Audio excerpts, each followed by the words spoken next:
วัสดีค่ะมาพบกันในช่องปุ๊กกี้สาวไทยสะใภ้เยอรมันนะคะมานั่งมุมเดิมอีกแล้วนะคะมุมสงบของเราวันนี้ทางสะดวกอย่างที่บอกนะการที่เรามาใช้ชีวิตในต่างประเทศมันก็จะมีปัญหาหลากหลายรูปแบบวันนี้เป็นหนึ่งปัญหาที่เป็นปัญหาใหญ่ก็เรียกได้เลยว่าเป็นปัญหาใหญ่ที่มีการเลิกรากันหรืออาจจะแอบไปมีกิ๊กไปมีเมียน้อยไปมีผัวน้อยหรืออะไรอย่างเงี้ยก็คือปัญหาเรื่องบนเตียงเรื่องการที่สามีไม่ทำการบ้านอันนี้เราบอกตรงๆเลยนะถ้าเกิดใครที่มีความต้องการเยอะเนี่ยมีสามีเมื่อพร้อมนะบางคนเนี่ยเขาไม่ได้ว่าเขาอยากจะมีความต้องการแบบนั้นอยู่ตลอดเวลาเราถึงได้เคยพูดอยู่เสมอว่าใครที่จะหาแฟนหนุ่มวัยเกษียณซึ่งถ้าเกิดเขาอายุเยอะแล้วเนี่ยการที่เขาไม่ทำการบ้านลดน้อยลงเนี่ยเราว่าอันเนี้ยบางทีเขาอาจจะไม่อยากทำเลยแต่ทั้งนี้ทั้งนั้นเป็นบางคนก็โอ้ยไม่เว้นวรรคไม่เว้นวันไม่เว้นแต่ละวันก็จะทำให้เลิกกันอีกมีเยอะไปก็เลิกกันมีมากไปก็เลิกกันแต่วันนี้เราจะมาแชร์เรื่องของผู้หญิงคนหนึ่งอันนี้ ไม่ใช่เรื่องสมมุติเป็นเรื่องจริงนะเขาแต่งงานกับชาวต่างชาติแล้วช่วงแรกๆเนี่ยปีที่1ปีที่2ปีที่3หรืออะไรเงี้ยเขาก็ไปได้ดีคือมีความสุขทั้งคู่สกิดปุ๊บได้ปั๊บหรืออะไรอย่างเงี้ยจนกระทั่งมีลูกด้วยกัน1คนอันเนี้ยจะบอกว่ามันสิ่งที่แน่นอนแล้วมันก็น่าจะไม่ไปตรงไหนแล้วนะเพราะว่ามีลูกด้วยกันนั่นหมายความว่าเขากำลังสร้างครอบครัวเรากำลังจะสร้างครอบครัวอันนี้คืออนาคตของหลายๆคนเราอยากจะมีสามีเพื่ออะไรเพื่อสร้างครอบครัวแล้วแฟนของเธอเนี่ยคืออยากได้ลูกผู้หญิงก็เลยก็มีลูกการที่เรามีลูกมีลูกก็เหนื่อยจะตายอยู่แล้วเหนื่อยจะแย่อยู่แล้วมันก็ต้องมีการพักเรื่องบนเตียงบ้างใช่ไหมคะเพราะเมื่อถ้าเกิดผู้หญิงมีลูกแล้วเนี่ยเรื่องอย่างว่าเนี่ยก็จะต้องพักก่อนเพราะไหนจะคลอดลูกไหนจะผ่าคลอดไหนจะต้องพักมันต้องทิ้งช่วงระยะเวลาเพราะว่ามันอาจจะเสี่ยงในการติดเชื้อหรืออะไรก็แล้วแต่ผู้หญิงคนนี้ก็เลยมีความรู้สึกว่ากลัวสามีของเธอเนี่ยจะเรียกว่ามีความอยากจะทำการบ้านก็ลองไปถามดูเพราะว่าห่างหายมาหลายเดือนก็เลยถามสามีว่าเธออยากจะทำอย่างนั้นไหมหรืออะไรอย่างเงี้ยเธอไม่ได้ทำนานแล้วนะฉันว่ามันก็เป็นเวลาที่ดีนะที่เราน่าจะทำได้ผู้ชายบอกว่าไม่เป็นไรไม่ต้องทำไม่อยากทำแต่ความผู้หญิงที่อายุน้อยอ่ะคุณนึกภาพไหม30-40เนี่ย35-45เนี่ยอันนี้เป็นช่วงที่มีความต้องการทางฮอร์โมนถามว่าถ้าเกิดเรามีความต้องการอย่างนั้นแต่ว่าเราแต่งงานแล้วเรามีลูกแล้วเนี่ยเราจะไปซื้อกินได้ไหมถ้าเป็นเราเนี่ยเราคงไม่กล้าไปซื้อกินค่ะแต่ในประเทศเยอรมันนี่เราจะบอกนะถ้าเกิด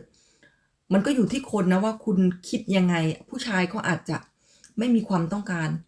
แต่เราเนี่ยถ้าเกิดสามีไม่ร่วมมือเนี่ยสามีถามว่าสามีผิดไหมเขาก็มีส่วนผิดแต่เราในฐานะที่เป็นเมียแล้วก็มีลูกกับเขาด้วยเนี่ยพูดแล้วนี่ไม่ใช่เรื่องของตัวเองนะแต่ว่ามันมีผู้หญิงหลายคนที่เขากำลังจะเลิกกับสามีเพราะสามีไม่ทำการบ้านแต่เรากำลังจะบอกว่าแค่สามีไม่ทำการบ้านกับคุณไม่มีจะกินเนี่ยคุณจะเลือกอันไหนสมมุติถ้าคุณรวยถ้าคุณเลือกได้คุณก็เลิกกับผู้ชายคนนั้น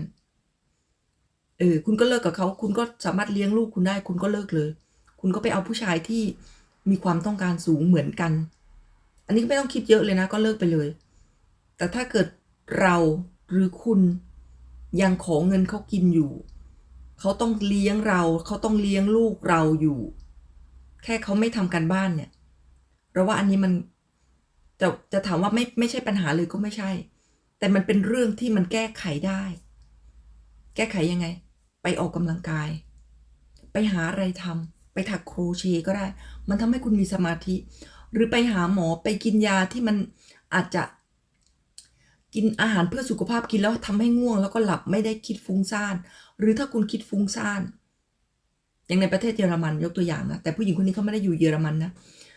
เขาก็จะมีอุปกรณ์เสริมหลายสิ่งอย่างเอเวอร์ติงจริงกระเบล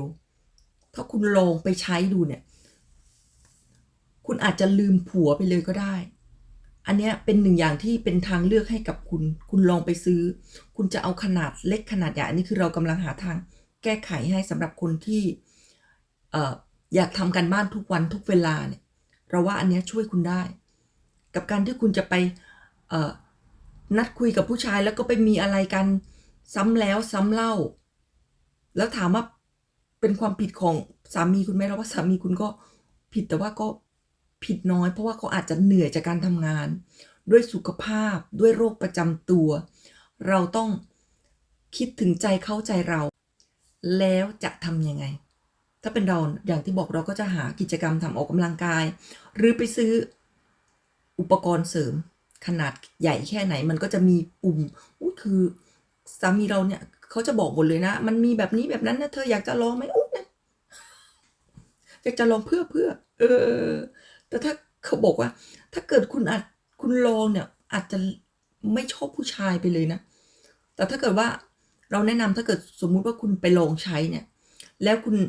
ก็หาตัวช่วยแล้วคุณสามารถที่จะเรียกว่าผ่อนคลายได้เนี่ยแต่ว่าให้คุณเลือกไปซื้อของมาใช้ดีกว่ากับการที่คุณจะไปเลือกไปนอนกับผู้ชายไม่ซ้ำหน้าเอาที่ความต้องการของคุณแล้วถ้าคุณไม่ได้รวยจริงถ้าเกิดสามีคุณจับได้คุณยังต้องขอเงินเขาใช้อยู่แต่ว่าคุณต้องการแค่เรื่องบนเตียงแต่ถ้าคุณไม่มีจะกินเนี่ยคุณจะเลือกอันไหนจะลูกอีกถ้าคุณไม่รวยเราแนะนำว่าให้เลิกสัมสอนแล้วเผื่อคุณติดโรคมาอย่างเงี้ยถุงยางก็ใช่ว่าจะปลอดภัยถ้ามันขาดนะแล้วติดโรคมาคนเดียวไม่ว่าแล้วถ้าเกิดมาติดกับสามีคุณด้วยเนี่ยอันนี้คือบันไลเลยนะครอบครัวนี่คือไม่ได้เลยนะอันนี้คือเป็นความผิดของเราเต็มๆเลยนะในฐานะที่ไม่รู้จักพอเพราะฉะนั้นทางเลือกที่ดีคุณก็ไปหาซื้อตัวช่วยที่เป็นอุปกรณ์เสริมมันมีหลายแบบหลายขนาดแต่อย่าไปสัมสอนกับผู้ชายคนอื่นที่ไม่ใช่สามีของเราเลยนะคะเนาะสุดท้ายเนี่ยก็อยากจะขออวยพรแหละใครที่กำลังมีปัญหาอะไรอย่างเงี้ยทุกปัญหามีทางแก้ไขการที่เราแต่งงานมีครอบครัวแล้วเราต้องรักเดียวใจเดียวผัวเดียวเมียเดียวถ้าเกิดผู้ชายทำอย่างนี้กับเราก็ไม่โอเคใช่ไหมล่ะนะคะสำหรับคลิปนี้ไปแล้วไว้เจอกันคลิปหน้าบ๊ายบายค่ะ Tschüss